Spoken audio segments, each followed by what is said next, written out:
Hello everyone, I've just watched the Phil Lynott Songs for While Away film. It's a documentary based on Phil Lynott, the singer of Thin Lizzy, if you haven't already guessed.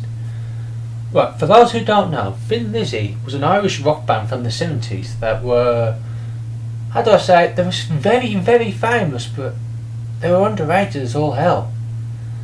They were famous for such tracks such as Whiskey in the Jar, The Boys Are Back in Town, Jailbreak, and of course Dance in the Moonlight, which I just played earlier. And to be honest, I feel like that underappreciation is more apparent now than it ever was before.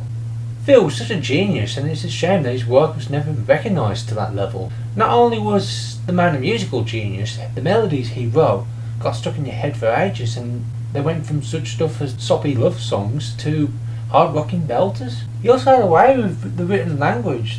The man was a poet, and that could be seen in a lot of his work, such as Sarah, another famous song by them.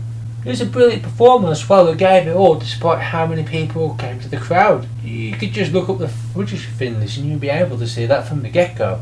Something I never realised until the film revealed that he was a smart businessman. He basically run Thin Lizzy all by himself to a certain degree. From how they sounded, how they looked, what songs got made, even to how they toured to a certain degree.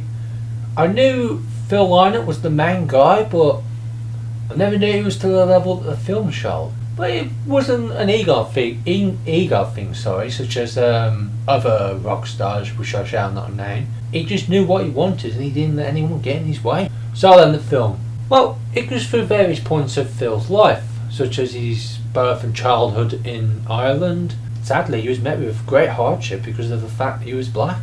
There weren't many black people in Ireland in the 50s and 60s, so unfortunately a lot of racism was aimed towards him. Then the film goes through the hardships he had with his earlier bands and even the early Thin Lizzy career. Then it goes to show us the highs of his touring life and even his marriage and family life. And then, sadly, it ends on the man's tragic burnout and death. I rather liked the narrative, shall I say, that the film provided. It showed Phil at his most vulnerable, most determined and most successful. Basically everything in between. It also showed a cautionary tale of how burnout and pressure can completely destroy a man's life. It's not one of them sorts of... It wasn't like the Queen film or the Elton John one where it's fictionalised to a certain degree. This is a full-on documentary, and one of the cool things it does, it shows footage and pictures from all throughout his life, even early childhood, which is quite surprising. I think there's a little bit of film there, which quite surprised me, to be honest.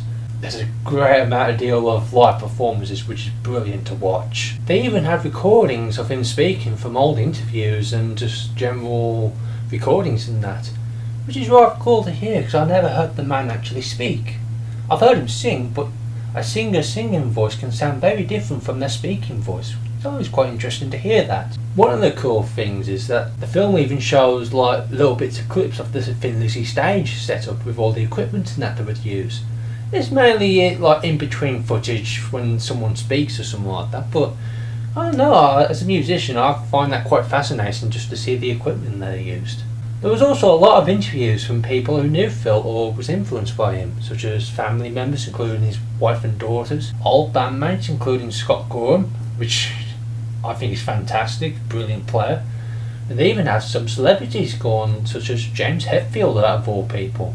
I don't want to say too much as it would spoil the whole point of watching the film. I don't want to talk about his life, so to speak, because I think this film is brilliant. If you're interested in Phil Lynott's life, I 100% recommend this film. Or even if you're just a big Thin Lizzy fan, you'll find something out of this just from the soundtrack alone. Like I said, if you're a Thin Lizzy fan, I think you shouldn't miss this film. You go out and watch it however you can, preferably through a legal method. Yeah, I think it's brilliant, to be honest. And if you're not a Thin Lizzy fan, for God's sake, get Jailbreak or Black Rose. Either album will do, as both will provide some awesome tunes. Like and subscribe if you want to see more stuff, and I hope to see you again some point.